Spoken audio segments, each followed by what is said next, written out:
देखो, कल मैंने आपको बताया था कि हमारे देश में एग्रीकल्चर में दिक्कत थी, तो गवर्नमेंट ने लैंड रिफॉर्म्स लाए थे, जैसे जमींदारी सिस्टम को खत्म किया था, लैंड सीलिंग सिस्टम लाया था कि एक हद से ज्यादा जमीन आप ले नहीं सकते। ग्रीन रिवॉल्यूशन लाया गया ताकि देश में एग्रीकल्चर प्रोडक्शन को खूब जबरदस्त तरीके से बढ़ाया जा सके। मैंने आपको बताया ये उन अलग अलग फेजेस में आगे बढ़े। 1960 से 70 में पंजाब, आंध्रा, तमिलनाडु में बहुत ग्रो किया। सेकेंड फेज 70 से 80 था, जहां पर ये पूरे देश में बढ़ा। अब जब ग्रीन रिवॉल्यूशन की तरक्की हुई तो इसके कई फायदे हुए। फायदा क्या हुआ ग्रीन रिवॉल्यूशन का, हम ये एक बार देख लेते हैं। मैंने आपको पढ़ने बोला था, फिर भी मैं आपको समझा रहा हूं, ध्यान से सुनो। सबसे पहला, मार्केटेबल सरप्लस होने लग गया। मार्केटेबल सरप्लस का मतलब होता है बेसिकली कि फार्मर खुद कंज्यूम कर दे और उसके बाद जो बचे उसको जब वो मार्केट में बेच आता है तो इसे मार्केटेबल सरप्लस बोलते हैं।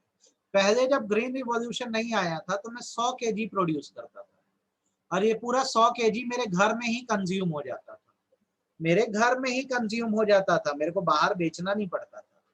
ग्रीन रिवॉल्यूशन के आने के बाद 500 केजी बनने लग गया। तो 100 केजी को मैं क्या करता था, घर में कंज्यूम करता था और जो 400 केजी बच जाता था उसको मैं मार्केट में बेच आता था, सेल कराता था। तो इससे मेरा कंजम्पशन भी होता था, घर की नीड भी पूरी होती थी और साथ साथ मुझे प्रॉफिट भी हो जाता था। तो फार्मर्स का बहुत ज्यादा फायदा होने लगा कि उनको मार्केटेबल सरप्लस होने लग गया। मतलब वो सरप्लस जो वो मार्केट में बेच आते हैं और उनसे उनकी कमाई होती है। आप बताओ, आपको मार्केटेबल सरप्लस क्या होता है, समझ आया कि नहीं? इतना प्रोडक्शन जो आपके कंजम्पशन के बाद भी बच जाए और जिसको आप मार्केट में बेच आओ, उसे मार्केटेबल सरप्लस बोलते हैं। पहले 100 केजी बनाते थे, हम रेस करते थे, पूरा 100 केजी घर में इस्तेमाल हो जाता था। ग्रीन रिवॉल्यूशन आने के बाद 500 किलो बनाने लग गए, तो घर में 100 किलो यूज होता था, 400 किलो को हम क्या करते थे, बेच आते थे। That's marketable surplus. ठीक है, तो ये पहला फायदा हुआ कि ग्रीन रिवॉल्यूशन के आने से मार्केटेबल सरप्लस जो है वो बढ़ गया। दूसरा, फूड ग्रेन का हमारे पास बफर स्टॉक हो गया। पहले हमारे पास स्केर्सिटी रहती थी, कम रहता था, अब बम्पर प्रोडक्शन होने लग गया। इतना प्रोडक्शन होने लग गया कि हम लोग गोडाउन्स बना बना के फूड ग्रेन्स को संभालने लग गए। आज भी हमारे यहाँ बफर स्टॉक में फूड ग्रेन होती है, गोडाउन्स में पूरा अनाज पड़ा रहता है। ठीक है, तीसरी बात, इससे लो इनकम ग्रुप के लोगों को फायदा हुआ। इतना ज्यादा प्रोडक्शन होने लग गया कि हम जो फूड ग्रेन्स है या अनाज है उसको ना सस्ते में बेचना चालू कर दिया। आज भी देखोगे तो देखो, 2 रुपए किलो जो है वो चावल मिल जाता है, राइस मिल जाता है। तो जो गरीब लोग थे पहले, जिनको ये फूड ग्रेन्स देना महंगा पड़ता था, अब उनको भी क्या है, इससे फायदा होने लग गया। तो ग्रीन रिवॉल्यूशन का मकसद था देश में एग्रीकल्चर प्रोडक्शन को बढ़ाना।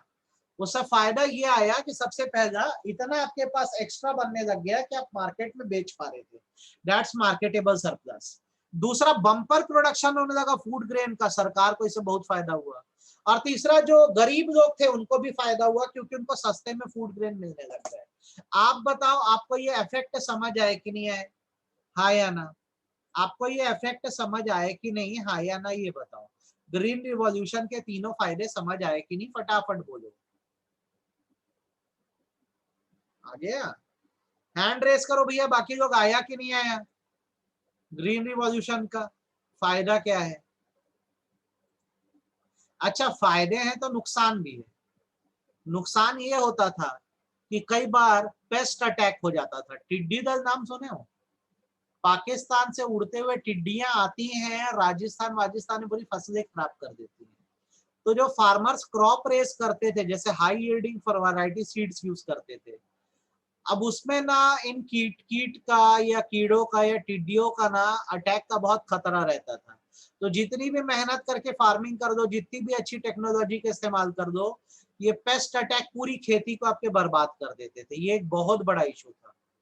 ठीक है, दूसरी चीज, इनकम इनइक्वालिटी बढ़ी। मतलब ये है कि ग्रीन रिवॉल्यूशन जब आया तो जो रिच फार्मर थे, अमीर फार्मर थे, उनका बहुत फायदा हुआ। उन्होंने पूरा फायदा उठाया ग्रीन रिवॉल्यूशन का। लेकिन जो गरीब फार्मर्स थे, पुअर फार्मर थे, उनके पास तो भाई 2 वक्त का खाने को पैसा नहीं था, वो कहां से सीड्स खरीद के जाते? तो इनका कोई प्रॉफिट नहीं हुआ। तो ग्रीन रिवॉल्यूशन से जो केवल अमीर फार्मर थे वही और अमीर हो गए, गरीब फार्मर का कोई फायदा नहीं हुआ, तो इससे इनकम इनइक्वालिटी बढ़ी। आप बताओ आपको ये बात समझ आई कि नहीं आई, हाँ या ना? आपको मेरी कही गई बात समझ आई कि गई सिर के ऊपर से, ये बताओ क्लियर है कि नहीं? सबसे पहला टिड्डी दल या पेस्ट अटैक का खतरा बहुत बड़ी दिक्कत थी। दूसरी ये थी कि अमीर किसानों को तो ग्रीन रिवॉल्यूशन से बहुत फायदा हुआ, गरीब किसानों को उतना फायदा नहीं हुआ जितना होना चाहिए। तो यार ये मेन चैप्टर था। अब उसमें ना एक क्रिटिकल अप्रेजल है जो आप लोग को देख लेना चाहिए, इससे भी क्वेश्चन एग्जाम में आता है कि आप बताइए 1950 से 1990 के बीच एग्रीकल्चर का क्या हाल था। तो सबसे पहला तो लैंड रिफॉर्म लाए गए हैं, ग्रीन रिवॉल्यूशन लाया गया है ताकि एग्रीकल्चर प्रोडक्शन बढ़ सके, पहले तो आप ये पॉइंट लिख कर आएंगे। दूसरा 1950 से 90 के बीच एग्रीकल्चरल प्रोडक्टिविटी बढ़ी है, इंडिया फूड प्रोडक्शन में सेल्फ सफिशिएंट हो गया है और देश से जमींदारी सिस्टम हट चुका था। ठीक है, नेक्स्ट हमारे देश की जीडीपी जो है एग्रीकल्चर से डिक्लाइन हुई है क्योंकि लोग इंडस्ट्री में ज्यादा स्विच करने लग गए। 3 पॉइंट पे फोकस कर दो थोड़ा सा। 1950 से 90 के बीच क्या हाल था एग्रीकल्चर का? हमारे देश में land reform major, green revolution आया। दूसरा, इसके आने से एग्रीकल्चर का प्रोडक्शन बढ़ा।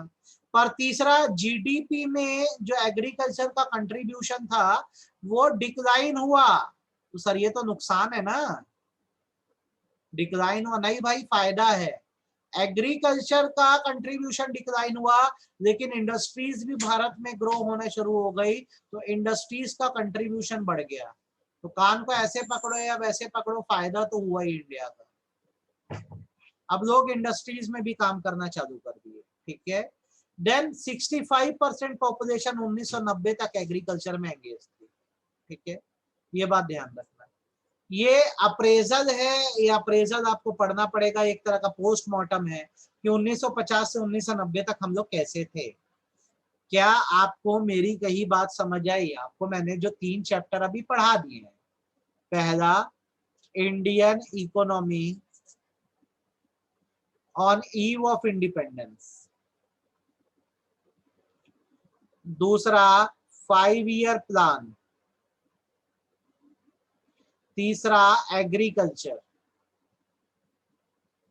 आप मेरे को बता दो आपको ये तीनों अच्छे समझ आए हैं कि नहीं आए हैं?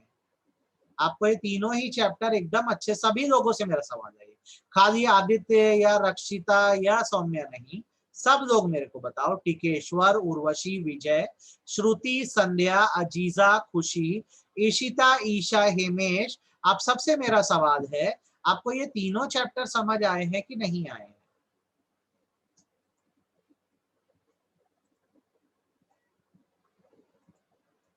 गुड। अब ना थोड़ा सा इसके क्वेश्चन बना के देख लो तुमसे बन पा रहे कि नहीं बन पा रहे। पहले मल्टीपल चॉइस क्वेश्चन दिखा रहा हूं, इसको देख लो ये बनेंगे कि नहीं बनेंगे तुमसे, फिर बाकी क्वेश्चंस की बात करेंगे। देख लो, प्लानिंग कमीशन कब सेट हुआ था? चलो फटाक से आंसर दो, प्लानिंग कमीशन कब सेट हुआ था?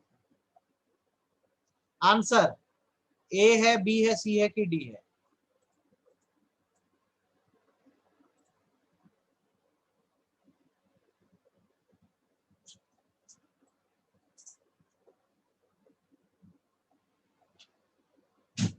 वेरी गुड, 1950 में हुआ था। दूसरा बताओ, ये जमींदारी सिस्टम को जो बंद किया गया, लैंड सीलिंग जो लगाई गई, ये कैसा रिफॉर्म है? इंडस्ट्रियल, एक्सटर्नल सेक्टर, बैंकिंग की लैंड रिफॉर्म, कैसा रिफॉर्म है? जमींदारी को बंद करना, लैंड सीलिंग लगाना, कैसा रिफॉर्म है? इंडस्ट्रियल, एक्सटर्नल, लैंड रिफॉर्म की बैंकिंग रिफॉर्म? आंसर चाहिए मेरे को, ये कैसा रिफॉर्म है गवर्नमेंट का, ये कैसा सुधार है? वेरी गुड बच्चों, वेरी गुड, ये लैंड रिफॉर्म है। आप बताओ इनमें से 5 ईयर का कौन सा प्लान नहीं था? हमने पढ़ा है ना 4 तरह के प्लान थे, इनमें कौन सा नहीं था ये बताओ, इनमें कौन सा नहीं था ये बताओ?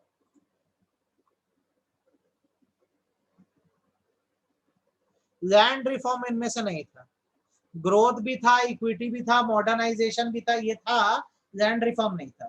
ठीक है, नेक्स्ट, कैपिटलिस्ट इकोनॉमी को कौन कंट्रोल करता है?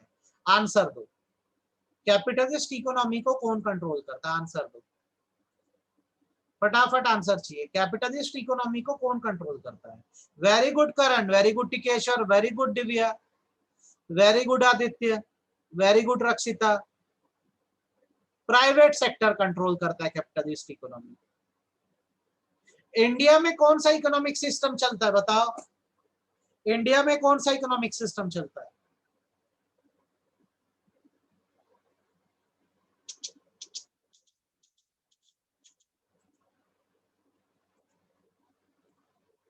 मिक्स सिस्टम चलता है। फर्स्ट 5 ईयर प्लान कब से कब तक चला बताओ?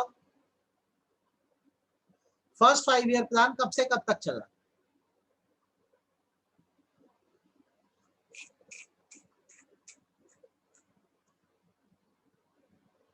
वेरी गुड, 1951 से 56 तक। गुड।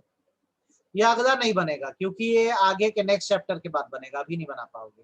क्वेश्चन नंबर 8 बताओ, 9 बताओ, क्या आंसर होगा? क्वेश्चन नंबर 8 का क्या आंसर होगा बताओ?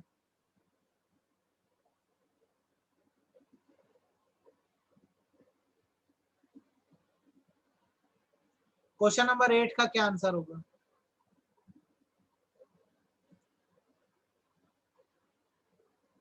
All of these. उसके बाद अगला क्या होगा?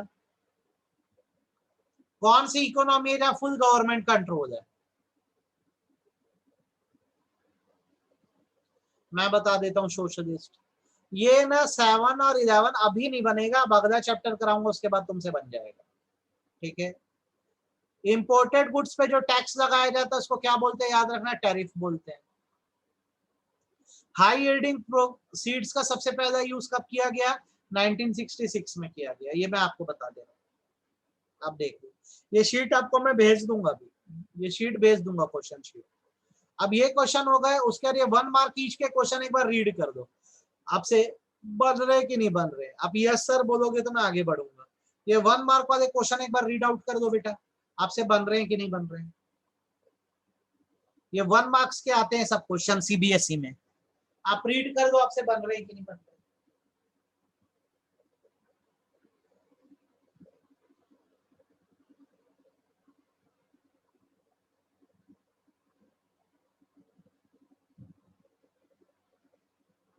पढ़ डालो, 2 मिनट दो, फटाफट इतना कंप्लीट करके देना।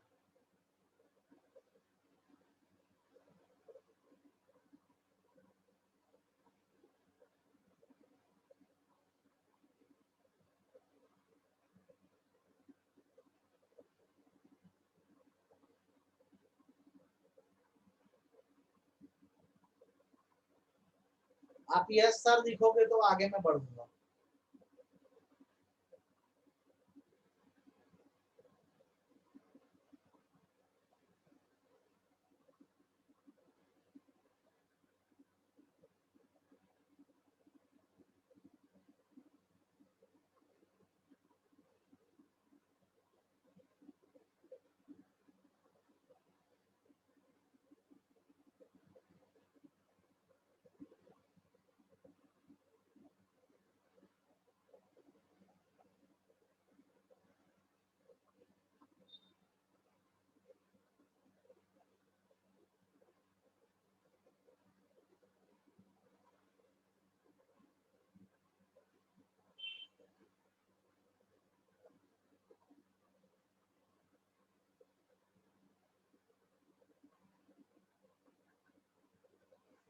हो जाए तो बताओ।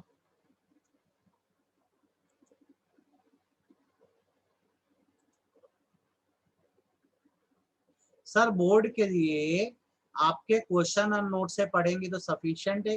अरे भाई पूरा बुक ही दे दे रहा हूँ तेरे को उठा के, इसमें थोड़ी ना, उसके अलावा क्या पढ़ेगा? यही पढ़ डाल बहुत है, और क्या पढ़ेगा? पूरे नोट्स तो दे दे रहा हूँ, सारी बुक्स कवर है, ओहरी और गर्ग, ये सारे क्वेश्चन गर्ग के हैं, तो पूरा कवर हो जा रहा है, ठीक है। तो अलग से नहीं भी खरीदेगा किताब चल जाएगा, कोई दिक्कत नहीं। करण कहाँ पे दिखा है कंप्रिहेंसिव सर्वे? एक बार मेरे को बता दे बेटा, कहाँ पे दिखा है कंप्रिहेंसिव सर्वे?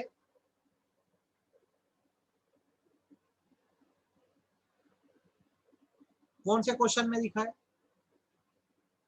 इकोनॉमिक प्लानिंग में कहाँ पे? कॉम्प्रिहेंसिव सर्वे का मतलब होता है जैसे हम कोई भी फैसला देते हैं, डिसीजन देते हैं या टारगेट सेट करते हैं तो पूरे इकोनॉमी को एक बार चेक कर देते हैं कि क्या दिक्कतें जा रही हैं, उसको देखने के बाद ही हम प्लानिंग करते हैं, इसे ही कॉम्प्रिहेंसिव सर्वे बोलते हैं। लो ये नीचे का पढ़ डालो, आप यस सर बोलोगे तो आगे बढ़ जाऊंगा मैं, आप ये पढ़ डालो और क्लास एकदम रेगुलरली अटेंड करो बेटा, आपको सारी चीज कवर करवा दे रहा हूँ, नहीं करने का सही में बाद में जो नहीं करे उनको नुकसान होगा, क्योंकि एग्जाम्स तो पहले इंटरनल पूरे देने हैं ना, उसमें टफ से टफ क्वेश्चन आएंगे, क्लास अटेंड करे तो सब बनेगा तुमसे। ये पढ़ डालो तो बताना बन रहा है कि नहीं बन रहा है।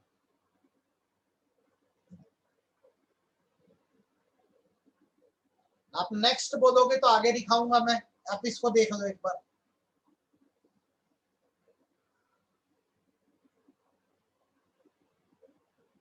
रक्षिता हो गया बेटा, खुशी कंप्लीट है, आदित्य, विजय, करण, अजीजा,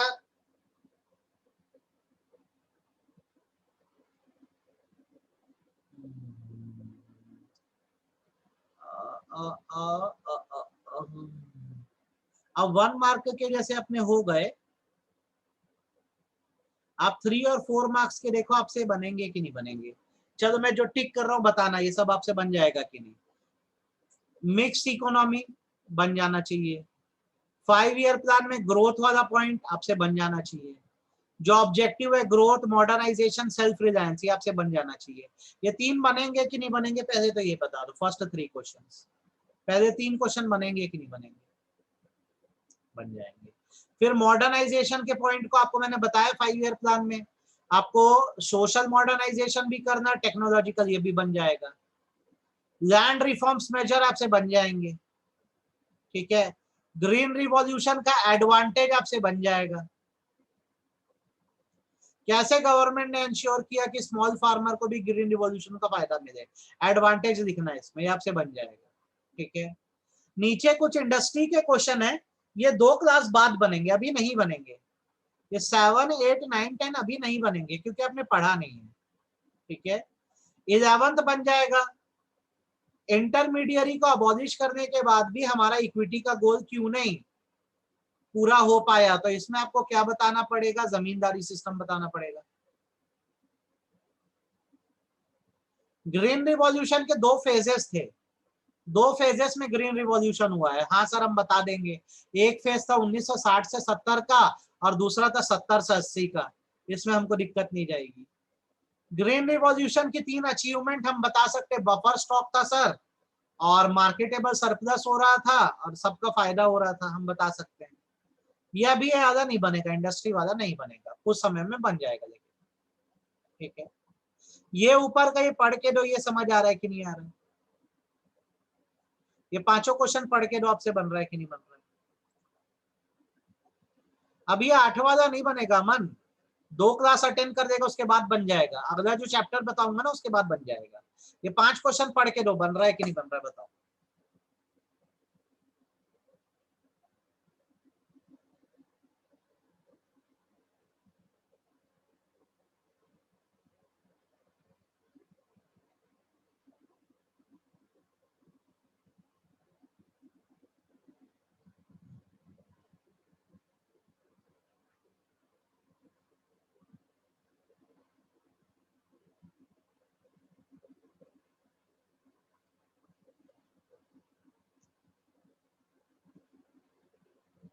हो जाए तो बताना यस सर, तो आगे बढ़ जाते हैं अपन। ये आपसे बन जाएगा, आप बता दो तो आगे बढ़ जाएंगे, बनेगा। अब इसके कुछ हाई ऑर्डर थिंकिंग स्किल के क्वेश्चन है बेटा, ठीक है, हाई ऑर्डर थिंकिंग स्किल के क्वेश्चन है, इसको अभी आपको फिलहाल नहीं पढ़ना है, एक चैप्टर कंप्लीट हो जाएगा उसके बाद पढ़ना, फिलहाल इतने क्वेश्चंस आपको आने चाहिए। आपको ये मैं क्वेश्चन आंसर भेज दूंगा, आप ये पढ़िएगा, ठीक है, ये मैं भेज दूंगा, शाम को भेजूंगा तो बीच में मैसेज मत करना, शाम को भेजूंगा मैं आपको, और कल मैं आपको चैप्टर 4 इसका स्टार्ट करा दूंगा। चैप्टर 4 है इंडस्ट्रीज के बारे में कि 1950 से लेकर 1990 के बीच हमारी इंडस्ट्रीज की क्या पोजीशन थी। ये कल पढ़ेंगे अपन, ठीक है। तो कल करते हैं और ये क्वेश्चंस आपको भेज देता हूँ जितना अपन डिस्कस करें। That's it. ये आपका, हाँ बेटा बजट का भेज देता हूँ नोट्स, मेरे से डीले हो रहा है, मैं भेज देता हूँ। चैप्टर 2 और 3 का दोनों का मिक्स है, इसमें दोनों का है, एक साथ है, कंपाइल्ड है। चैप्टर 2 और 3 दोनों का इसमें एक साथ है, तो पढ़ने में तुमको आसानी रहेगी, ठीक है। बजट का मैं भेज देता हूँ, बस इतना कर रहे हैं काफी।